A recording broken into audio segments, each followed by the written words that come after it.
Hello friends, welcome back to our channel Village Lifestyle Vlogger.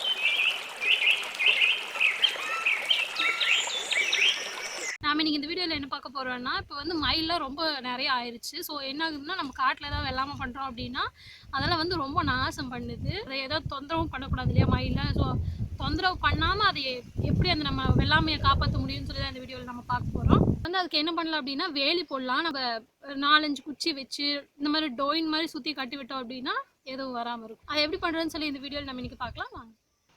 இந்த பாத்தியில் தான் நாங்கள் மிளகா போட்டிருக்கோம். இந்த மாதிரி சின்ன பாத்தியில் போட்டு வீட்டு யூஸ்க்கு மட்டும் எடுத்து வச்சுக்குவோம். செடியில் இப்போ தான் பிஞ்சு வச்சு நல்லா காய் பிடிச்சிட்டு இருக்கு. எங்கள் ஏரியாவில் மயில் தொல்லை வந்து கொஞ்சம் நிறையா இருக்குது. ஸோ காலையில் டைம்லேயே வந்து மிளகாயெல்லாம் ரொம்ப நாசம் பண்ணிட்டு போயிடுது.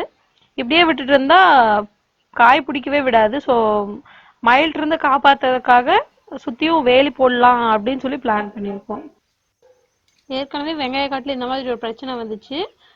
இதே மாதிரி வெங்காய தலையெல்லாம் வந்து கொத்தி கொத்தி விட்டுரும். ஸோ கீழே வந்து வெங்காயம் வளராது.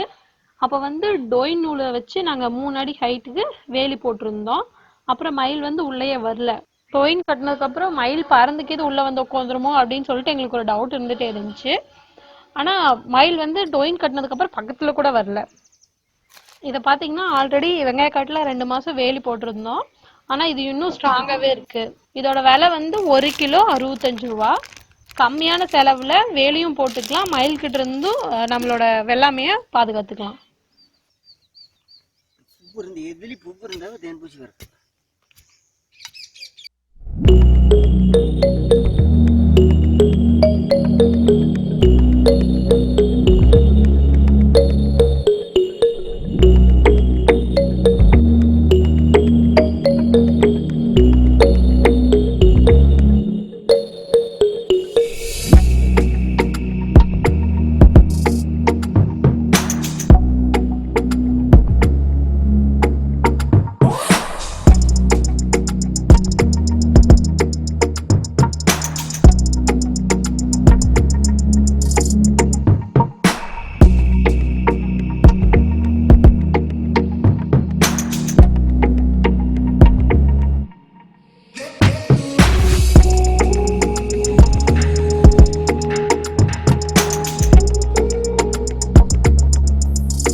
அவ்வளோதான், வேலி போட்டு முடிச்சாச்சு.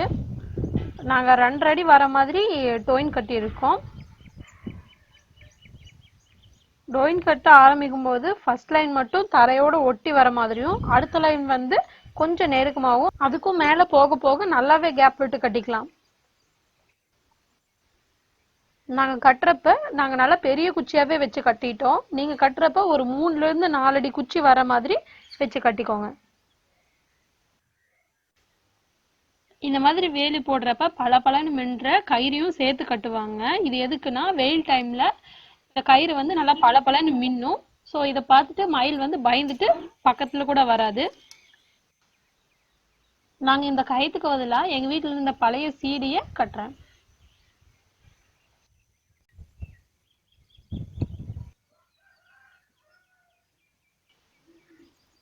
ஒவ்வொரு தடவையும் உள்ள போறப்ப வேலையை தாண்டி தாண்டி போற மாதிரி இருக்கும். ஸோ கஷ்டமா இருக்கும். அதனால நாங்க இந்த மாதிரி டோர் செட்டப் வந்து போட்டிருக்கோம். இந்த மாதிரி செஞ்சுட்டீங்கன்னா உள்ள போறதுக்கும் வெளியே வரக்கும் கொஞ்சம் ஈஸியா இருக்கும். வேலி போட்டு 1 வாரத்துக்கு மேலே ஆகுது. வேலி போட்டதுலேருந்து மயில் வந்து பக்கத்துலேயே வர்றதில்லை. ஸோ மிளகாயும் சேதப்படுத்துறது இல்லை. அதனால மிளகாயும் நல்லா காய்ச்சி வந்துருக்கு. இந்த மாதிரி உங்கள் தோட்டத்துலேயும் மயில் தொல்லை அதிகமாக இருந்துச்சுன்னா கம்மியான செலவில் டொயின் வச்சு வேலி அமைச்சு நம்மளோட எல்லாமே காப்பாற்றிக்கலாம். இந்த வீடியோ உங்களுக்கு பிடிச்சிருந்ததுன்னா லைக் பண்ணுங்கள், ஷேர் பண்ணுங்கள், கமெண்ட் பண்ணுங்கள்.